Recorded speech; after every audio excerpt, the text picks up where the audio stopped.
Hello everyone guys, आज हम लोग बात करने वाले हैं unitary features of the Indian constitution के बारे में।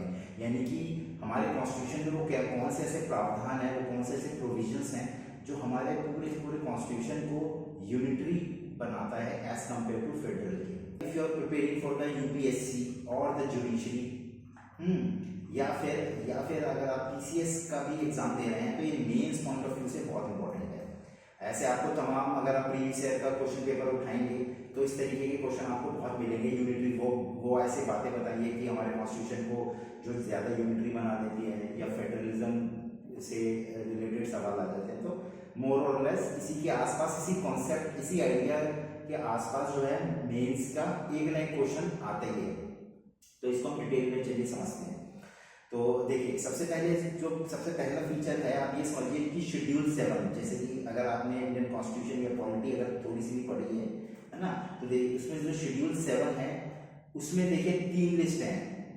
एक लिस्ट वो है जिसमें कि यूनियन गवर्नमेंट कानून बनाता है, एक लिस्ट वो है जिसमें कि स्टेट गवर्नमेंट कानून बनाती है, और एक तीसरी लिस्ट होती है कंकरेंट लिस्ट, जिसमें कि स्टेट और पार्लियामेंट यानी कि सेंट्रल गवर्नमेंट दोनों मिलके कानून बना सकते हैं, दोनों में से कोई भी कानून बना सकता है। ठीक है, तो शेड्यूल 7 बेसिकली उसके बारे में बताता है, पावर डिस्ट्रीब्यूशन, कि भाई ये इतनी सारे जो है एरियाज हैं, कौन किस एरिया में कानून बनाएगा और कौन किस एरिया में। ठीक है, तो ये बेसिकली शेड्यूल 7 है, इसको हम schedule 7 of the Indian constitution बोलते हैं, जिसमें कि डिस्ट्रीब्यूशन ऑफ पावर के बारे में बताया गया है। तो सबसे पहले देखते हैं।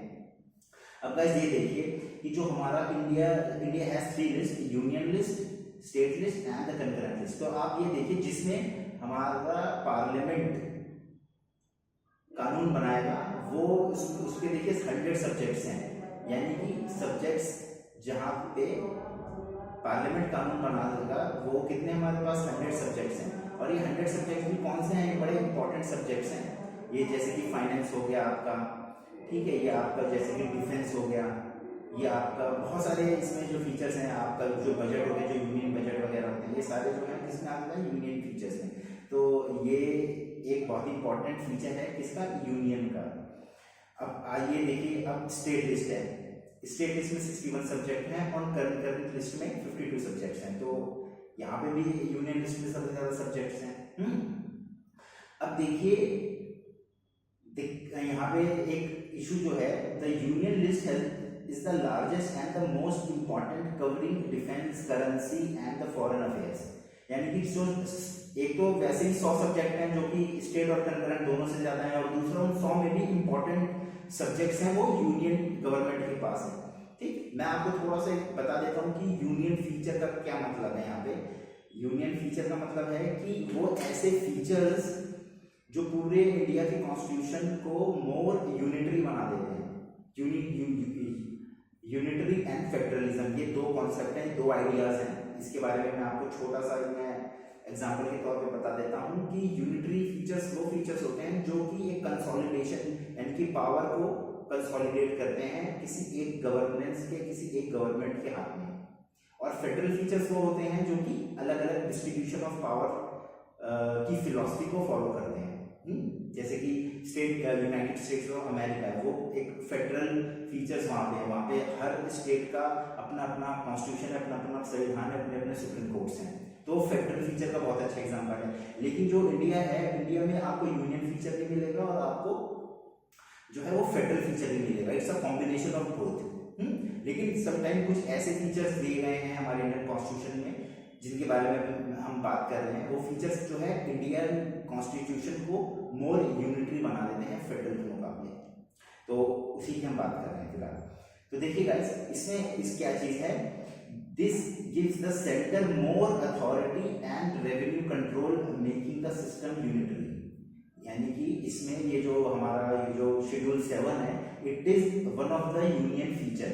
ये भी एक हमारा यूनियन फीचर है। क्यों? क्योंकि इसमें ज्यादा पावर किसको दी गई है, इसमें हमारी ज्यादा पावर दी गई है यूनियन गवर्नमेंट को, जिसको पार्लियामेंट बोलते हैं, जो कि पूरे देश की एक गवर्नमेंट है ओवर स्टेट गवर्नमेंट्स। ठीक है, चलिए आगे चलते हैं।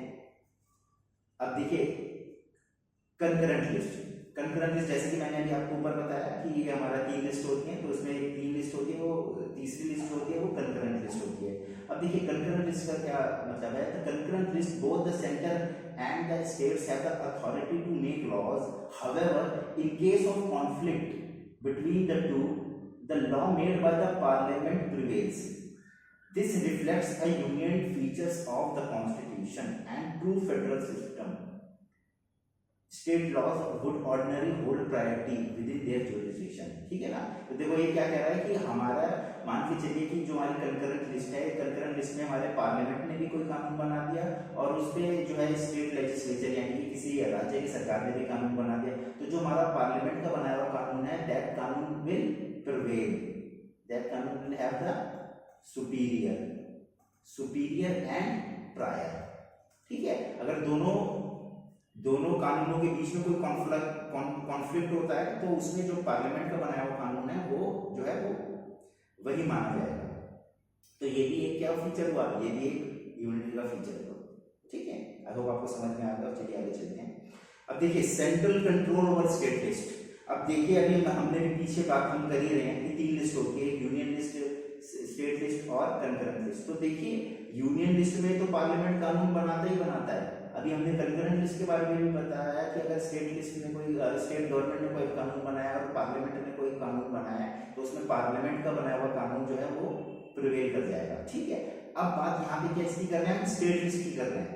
ये वो एरियाज हैं जहां पे स्टेट गवर्नमेंट को पावर है कानून बनाने की, लेकिन उस स्टेट लिस्ट में भी यूनियन गवर्नमेंट कानून बना सकता है। ये एक जो है बहुत जबरदस्त चीज है। ये आप देखिए, although the state list subjects are meant for states, the centre can legislate on them in special situation like the national interest, emergency और the state request. This limits the exclusive authority of the state over its own subject. ठीक है ना, तो ये हमारे 5 article है basically, article 249, 250, 252, 253 and 356। देखिए 249 क्या होता है मैं आपको बता देता हूँ। ये सारे ऐसे फीचर हैं जो कि हैं तो स्टेट लिस्ट के सब्जेक्ट, लेकिन इसमें पार्लियामेंट इंटरवीन करके कानून बना सकता है और वो कानून जो है वो सबको मानने पड़ेंगे। देखिए ये है 249। आर्टिकल 249 क्या कहता है, आर्टिकल 249 स्टेट्स है जो अगर राज्यसभा जो है 2/3 मेजोरिटी से ये रिजोल्यूशन पास करे कि भाई किसी स्टेट लिस्ट के सब्जेक्ट में पार्लियामेंट को कानून बनाना चाहिए, तो पार्लियामेंट के पास वो पावर आ जाती है कि वो स्टेट लिस्ट के सब्जेक्ट पर लॉ बनाए। ठीक है, तो ये एक बड़ा इंपॉर्टेंट फीचर है। अच्छा, ये जो कानून है that law will be valid for 1 year, 1 साल के लिए वो कानून वैलिड हो जाएगा। ठीक है, अब देखिए आर्टिकल 250। आर्टिकल 250 क्या कहता है, आर्टिकल 250 क्या कहता है, ड्यूरिंग नेशनल इमरजेंसी, यानी जब देश में आपातकाल नेशनल इमरजेंसी लग जाए ड्यू टू एक्सटर्नल एग्रेशन, है ना, किसी भी वजह से जंग हो जाए किसी भी वजह से, तो फिर वहां पे जितने भी स्टेट लिस्ट के जो भी सब्जेक्ट्स होंगे, है ना, उस पे हमारा जो है पार्लियामेंट कानून बना सकता है। यानी कि जितने भी स्टेट के सब्जेक्ट्स होंगे उसमें चाहे तो कानून पार्लियामेंट हमारा बना सकता है according to article 250 during national emergency. ठीक है, अब ऐसे ही देख लीजिए, ऐसे आपका आर्टिकल 252। आर्टिकल 252 क्या कह रहा है कि if 2 or more than 2 states ये लेजिस्लेचर में अपने रेजोल्यूशन पास करें कि भाई पार्लियामेंट को उनके स्टेट लिस्ट के सब्जेक्ट पर कानून बनाना है, तो उस केस में भी पार्लियामेंट विल लेजिस्लेट लॉ। ठीक है, over subject on state list, यानी कि पार्लियामेंट के पास वो अथॉरिटी आ जाएगी कि वो जो है वो कानून बना सकता है उन सब्जेक्ट्स में जो कि स्टेट लिस्ट के अंदर है। ठीक, अब आर्टिकल 253 देखते हैं। देखिए 253 क्या कहता है कि अगर मान के चलिए कि कोई इंटरनेशनल हमें ट्रीटी साइन करनी है किसी बॉर्डरिंग नेबर के साथ, जैसे कि बांग्लादेश हो गया या चाइना हो गया, ठीक है, और उसमें कहीं ना कहीं बीच में वेस्ट बंगाल आ रहा है और हम चाहते हैं, हमारी इंडियन गवर्नमेंट चाहती है कि वेस्ट बंगाल से होते हुए बांग्लादेश से एक टनल निकले और वो अपना नॉर्थ ईस्ट की तरफ जाए, नॉर्थ ईस्ट से कनेक्ट करें बंगाल को, तो उस केस में एक इंटरनेशनल ट्रीटी हो गई काइंड ऑफ, है ना। तो उस केस में इंडियन गवर्नमेंट चाहे तो स्टेट लिस्ट के सब्जेक्ट में, यानी वेस्ट बंगाल की स्टेट लिस्ट के सब्जेक्ट में ये कानून बना सकता है। बंगाल की सहमति लेने की जरूरत नहीं है। अगर वो दे देती है तो बहुत अच्छी बात है, अगर वो बंगाल नहीं देती है या गवर्नमेंट नहीं देती है तो भी इंडियन पार्लियामेंट के पास ये अथॉरिटी है कि वो स्पेसिफिक स्टेट लिस्ट के सब्जेक्ट में कानून बना सकती है फॉर सेक ऑफ, आपको मैंने बताया, इंटरनेशनल ट्रीटी। ठीक है, तो ये हो गया 253। अब देखिए आगे, अब हम देखते हैं आर्टिकल 356। आर्टिकल 356 सबको मालूम ही होगा, अगर नहीं पता तो it's a state emergency, it's a state emergency, या जिसको हम बोलते हैं प्रेसिडेंट रूल।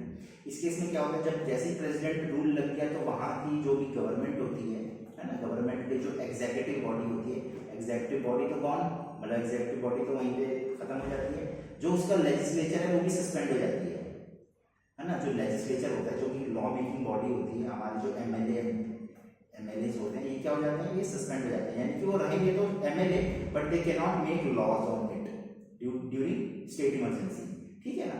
तो यहाँ पे सारी पावर कहाँ आ गई, पार्लियामेंट के पास आ गई। तो पार्लियामेंट जो है, अब जैसे ही एमएलए या लेजिस्लेचर जो है सस्पेंड हुए तो पार्लियामेंट के पास पावर आ गई to make laws over on subject over state list. ठीक है, तो आई होप आपको ये पांचों भी बहुत ही कॉन्सेप्चुअल है, कई बार पूछा भी जाता है, तो आई होप आपको ये समझ में आ गया होगा। बाकी किसी तरीके की कोई दिक्कत तो पूछिएगा। तो अब देखिए रेजिडुअरी पावर, एक ये अनदर फीचर है, यूनियन फीचर है ना, it is one of the union feature.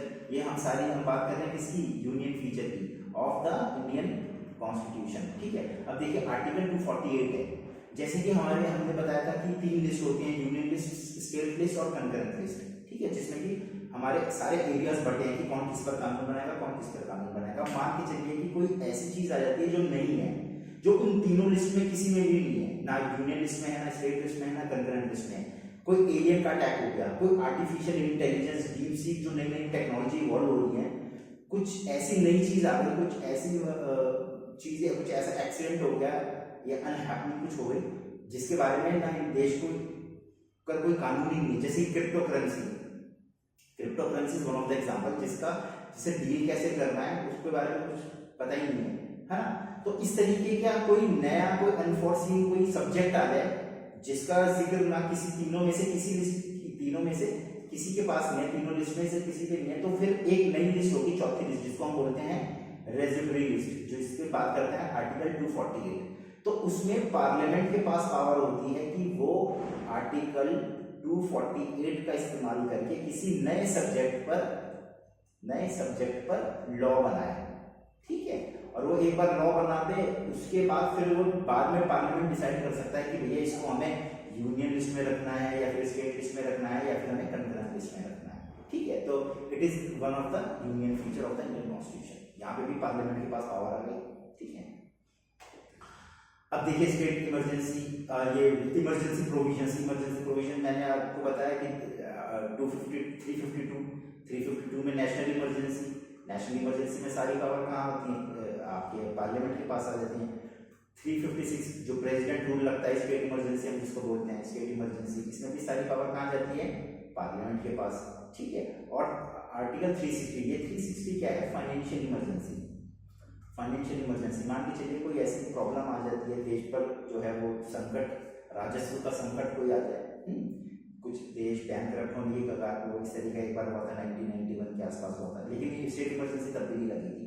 तो अगर ऐसी कोई आपातकाल की स्थिति आ जाती है, फाइनेंशियल इमरजेंसी आ जाती है, तो वहां पर भी इंडिया के पास जो है वो पार्लियामेंट के पास जो है पावर होगी लॉ बनाने की। तो ये 3 इमरजेंसी के प्रोविजन है। अगर इस पर आप चाहते हैं कि मैं डिटेल में वीडियो बनाऊं तो मुझे बताइएगा, इसके ऊपर भी हम एक डेडिकेटेड वीडियो इमरजेंसी पर बना देंगे।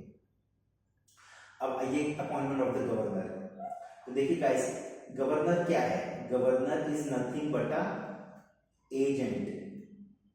किसके एजेंट होते हैं, गवर्नर साहब होते हैं हमारे सेंट्रल गवर्नमेंट के एजेंट, यूनियन गवर्नमेंट के एजेंट, यानी कि पार्लियामेंट के एजेंट, जो कि नजर रखते हैं किस पर, स्टेट गवर्नमेंट पर। स्टेट गवर्नमेंट कैसे काम कर रही है, ठीक काम कर रही है, कोई ऐसा कानून तो नहीं लेके आ रही जहाँ पे वो सेपरेटिस्ट मूवमेंट को बढ़ावा मिल रहा हो, है ना। जैसे कि पंजाब में एक टाइम पे हमने देखा 1970s 90s 80s के दशक में हमने जम्मू कश्मीर में देखा, तो वहाँ पे क्या होता था, गवर्नर का काम क्या होता था, गवर्नर का काम ये होता था कि वो पार्लियामेंट यानी कि जो सेंट्रल गवर्नमेंट, जो दिल्ली में गवर्नमेंट बैठी है, उसके कानों में आके बताए कि सर कुछ गड़बड़ चल रही है, कुछ इस पर एक्शन लीजिए, प्रेसिडेंट रूल लगाइए, ये स्टेट है ना, अभी जो हमने पीछे पढ़ा। तो गवर्नर का काम होता है just to check and balances on the state government, ठीक है। तो ये भी एक तरीके से क्या है, ये भी एक तरीके से यूनियन फीचर होगा।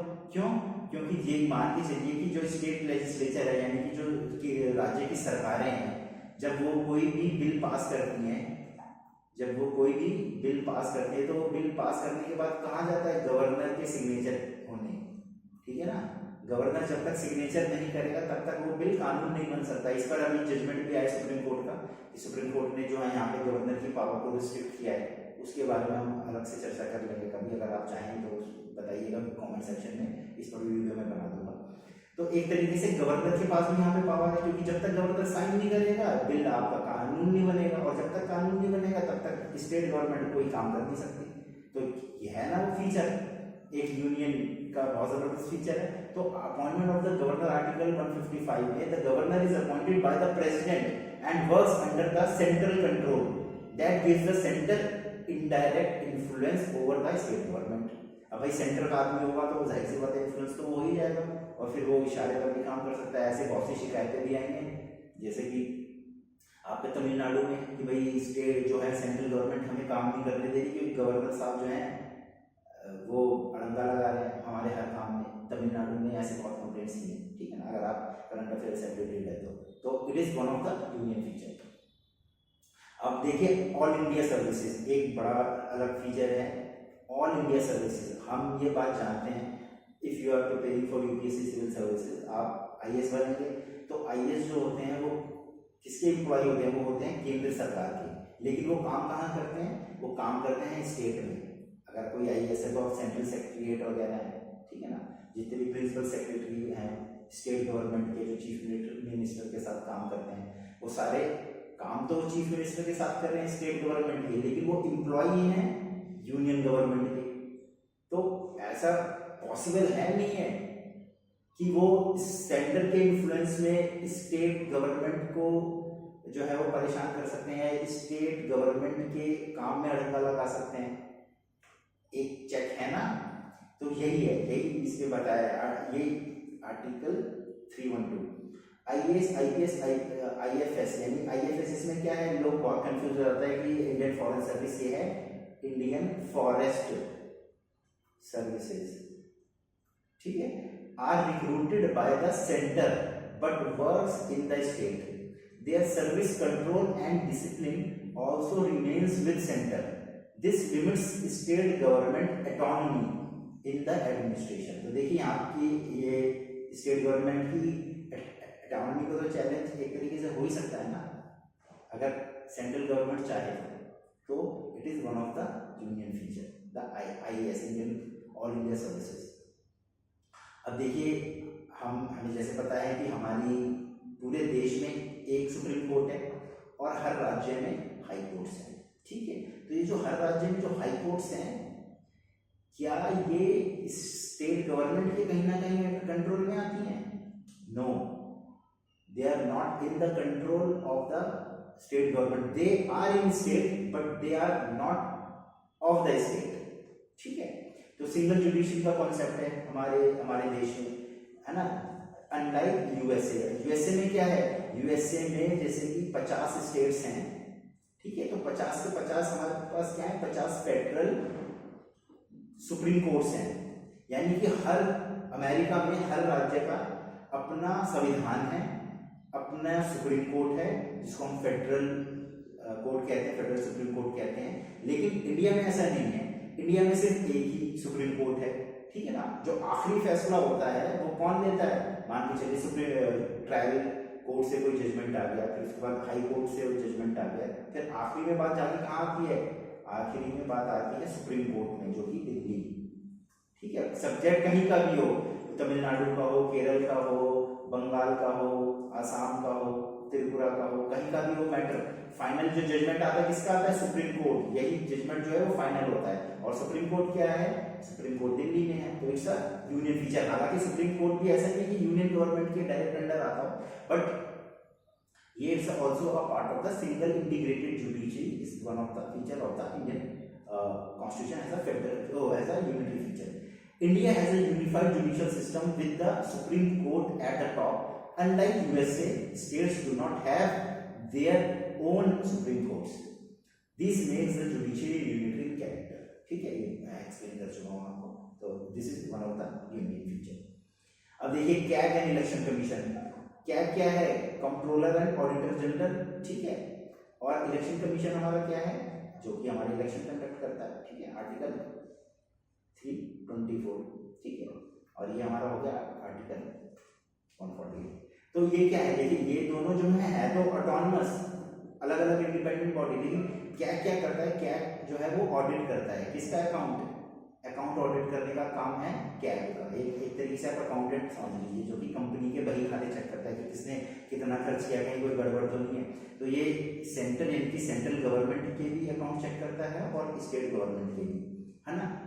चूंकि कैग की जितने भी एम्प्लॉयज होते हैं वो सारे जो है अपॉइंटेड, हालांकि ऑटोनमस बॉडी है, बट ऑफ कोर्स ये जो कंट्रोलर जनरल हैं और election commissioner, they all appointed and removed by the president, ठीक है ना।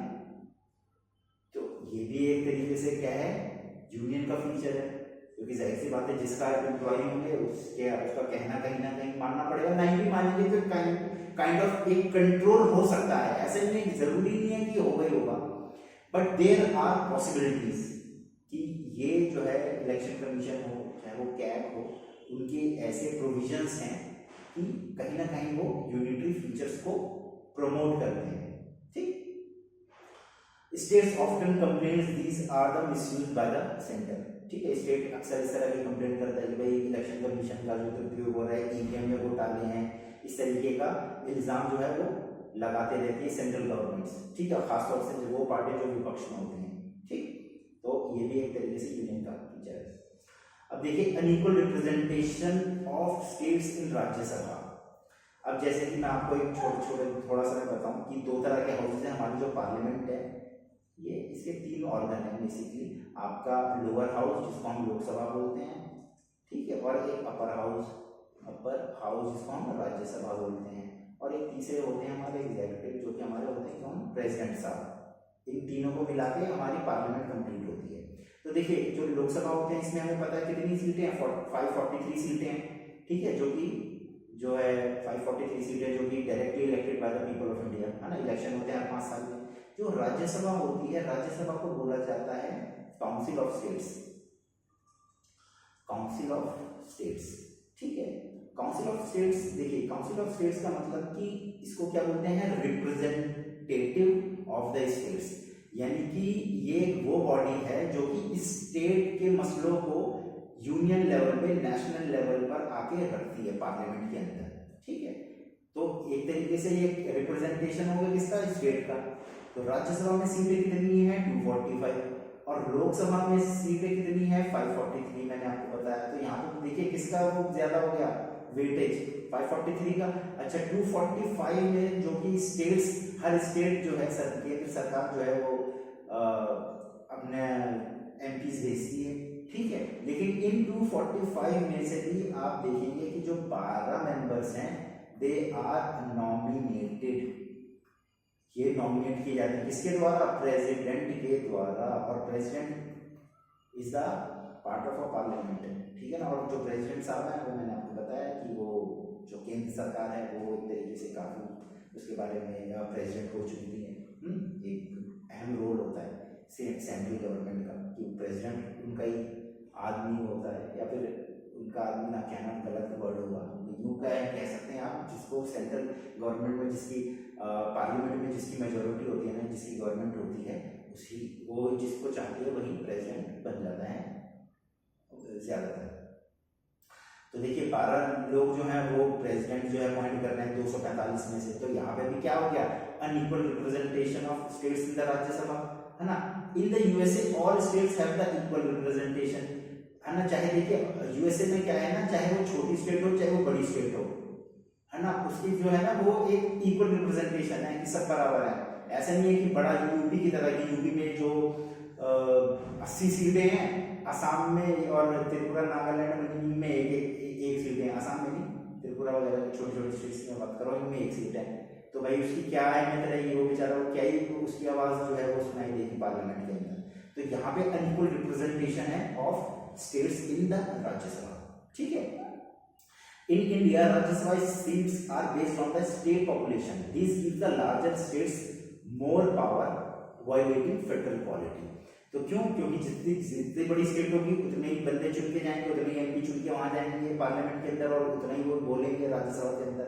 और जहां पे जिसके एक एक एमपी हैं, जिस स्टेट के एक एक एमपी है, नॉर्थ ईस्ट स्टेट के, आपने उनका नाम भी शायद हार्डली सुना होगा, अगर सुना भी होगा तो याद नहीं होगा आपको। तो this is the one of the limitation of the Rajya Sabha, जिसको कि हम बोलते हैं कि ये फेडरल फीचर को थोड़ा सा कमजोर करती है और यूनिटरी फीचर्स की तरफ टिल्ट हो जाते हैं सारे फीचर्स।